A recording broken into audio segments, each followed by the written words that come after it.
Assalamualaikum teman-teman semua, kami dari kelompok 11 akan menampilkan materi yang berjudul Mekanisme Efektor Imunitas yang dimediasi oleh sel T. Anggota kami terdiri dari beberapa orang yaitu Nabila Anggun Pitasari, Cynthia Cahyaningrum, Safa Nur Alivia Salsabila, Olivia Benita, Olivia Astarina Sakila. Berikut adalah outline dari presentasi kami yaitu T-cell receptor dan koreseptor, sel-sel yang bekerja pada mekanisme aktivasi sel T. Mekanisme aktivasi sel T, sel T helper. Outline pertama adalah TCR dan CD3. TCR adalah protein kompleks yang berada di permukaan sel T atau limfosit T yang berfungsi untuk mengenali fragmen antigen yang sudah terikat dengan molekul MHC. Sementara CD3 protein kompleks yang merupakan bagian dari TCR kompleks yang berada di permukaan sel T. Berikut adalah struktur dari CD3 dan TCR.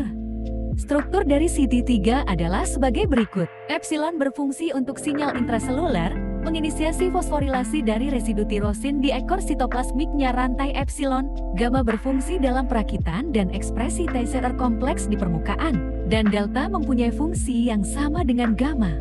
Sementara struktur dari TCR yang bekerja sebagai pengenal antigen yaitu zeta. Protein ini memiliki rantai non-glikosilasi polipeptida yang juga memiliki sekuens mirip dengan rantai CD3 lainnya, tetapi rantai ini berfungsi untuk transduksi sinyal menggunakan pre-TCR dan kompleks TCR. Ada dua jenis dari koreseptor yaitu CD4 dan CD8 karena mempunyai kemampuan khusus untuk berinteraksi dengan protein-protein MHC. Koreseptor adalah protein yang terlibat dalam aktivasi sel T dengan berinteraksi dengan MHC. Yang pertama ada koreseptor 4 atau CD4. Struktur dari CD4 ada domain D1, D2, D3, D4 yang berada di luar fosfolipid bilayer. Domain inilah yang nantinya akan bereaksi dengan MHC kelas kedua.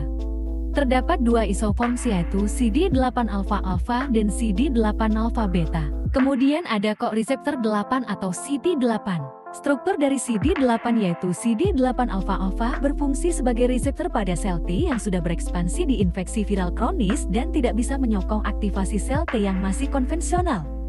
Sementara CD8 alfa-beta berfungsi untuk sel T dewasa yang masih konvensional.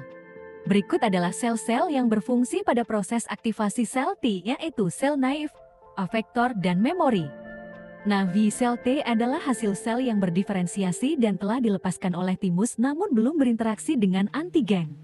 Step dari aktivasi sel naif ini adalah sel dendritik menelan patogen di tempat infeksi dan bermigrasi ke kelenjar getah bening di mana mereka menyajikan antigen ke sel T melalui proses yang dikenal sebagai antigen processing and presentation.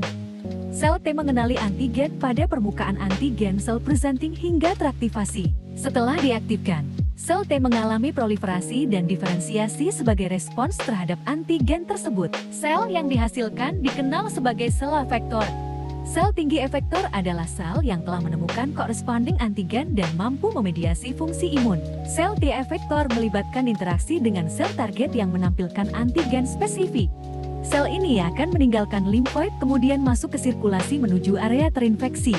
Sel T yang telah diaktifasi akan mengalami diferensiasi menjadi: pertama, sel T helper merupakan diferensiasi dari sel tinggi CD4+ yang diaktifkan oleh antigen yang berikatan dengan sel episi. Setelah aktivasi, sel mulai membelah dan menjadi sel efektor yang spesifik untuk antigen yang sama. Fungsi sel T efektor CD4+ adalah merekrut dan mengaktifkan fagosit yang akan menghancurkan mikroba. Sel T helper mempunyai 4 sub utama yaitu Th1, Th2, Th17, dan tinggi regulator. Sementara sel sitokin yang merupakan diferensiasi dari sel efektor CD8+ diaktifkan ketika ada antigen yang berikatan dengan MHC kelas 1 pada permukaan sel. Baik sel yang terinfeksi virus atau sel tumor dengan bantuan sitokin. Fungsi sel T efektor CD8+ adalah melisiskan sel yang terinfeksi dan juga dikenal sebagai sel T killer. Diferensiasi sel efektor, memori sel. Selain sel T efektor, sejumlah sel T yang telah teraktivasi akan menghasilkan memori sel. Memori sel T berkembang seiring waktu sebagai respons terhadap paparan antigen yang beragam dan diperlukan untuk kekebalan protektif terhadap patogen yang menyerang.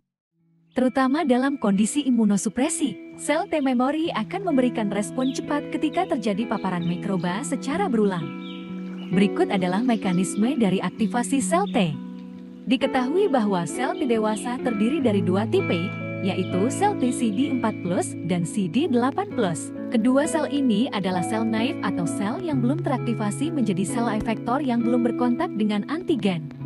Sel presenting antigen atau EPC akan memakan antigen ekstraselular dari proses fagositosis. EPC ini mengurai antigen yang dimakan menjadi fragmen peptida dan mempresentasikan fragmen peptida tersebut di membran plasma. Sehingga sekarang antigen peptida hadir di permukaan EPC sebagai major histocompatibility complex 2 peptida, di mana proses ini sudah diketahui sebagai processing dan presentasi antigen. Sel-sel ini adalah sel CD4+ naive, karena mereka mengenal kompleks major histocompatibility complex 2 peptida yang di-fast present oleh EPC. Jadi aktivasi sel T adalah proses 2 sinyal. Sinyal tersebut pertama adalah TCR mengenal dan mengikat antigen dan CD4 koreseptor mengikat molekul major histocompatibility complex 2. Pengenalan dan pengikatan oleh TCR dan CD4 ini menggenerasi signal pertama dari aktivasinya untuk aktivasi keseluruhan sel T dan sinyal kedua. Meningkatkan sinyal 1 dikenal dengan sebutan kostimulasi. Tanpa proses ini, sel T yang akan mengenal antigen akan tetap berada pada periode tidak aktif yang berkepanjangan atau yang dikenal dengan anergi. Kostimulator terdiri dari sitokin atau sepasang molekul membran plasma. Lebih dari 20 kostimulator telah diketahui. Terdapat beberapa pasangan yang penting seperti B7 atau CD80 dan CD28. Molekul ini juga membuat kedua sel ini melekat bersama untuk waktu lebih lama. Kedua sinyal ini menghasilkan aktivasi sel T. Sebagai hasilnya, sel teraktivasi mensintesis dan sekresi sitokin interleukin 2 atau ke1L2. EL2 bertindak sebagai autokrin sitokin yang artinya mengikat pada reseptor spesifik pada sel T yang sama. Sel CD4 aktif mengalami proliferasi menjadi sel T CD4+ efektor dan diferensiasi menjadi sel T memori CD4+ secara rapid. CD4+ efektor sel T berkembang menjadi beragam jenis subsel T, yaitu sel T helper dan sel T memori. Aktivasi sel CD8 mirip dengan mekanisme sebelumnya, tetapi ada beberapa perbedaan. Seperti CD8+ naive sel T mengenali antigen yang dipresent oleh major histocompatibility complex 1. Kemudian setelah terjadi aktivasi sel kompleks ini mensekresikan NIL2. Ketika sudah aktif, CD8+ teraktivasi sel T menghasilkan generasi sel T efektor dari proliferasi dan sel T CD8+ memori dari diferensiasi. CD8+ efektor adalah sel T sitotoksis yang menyerang sel tubuh yang terpengaruh oleh patogen atau antigen. Sel T memori mampu untuk proliferasi dan diferensiasi secara cepat menjadi sel efektor dan memori secara kontinu jika patogen yang sama menginfeksi di masa mendatang. Sekian materi yang kami sampaikan, kurang lebihnya mohon dimaafkan. Wassalamualaikum warahmatullahi wabarakatuh.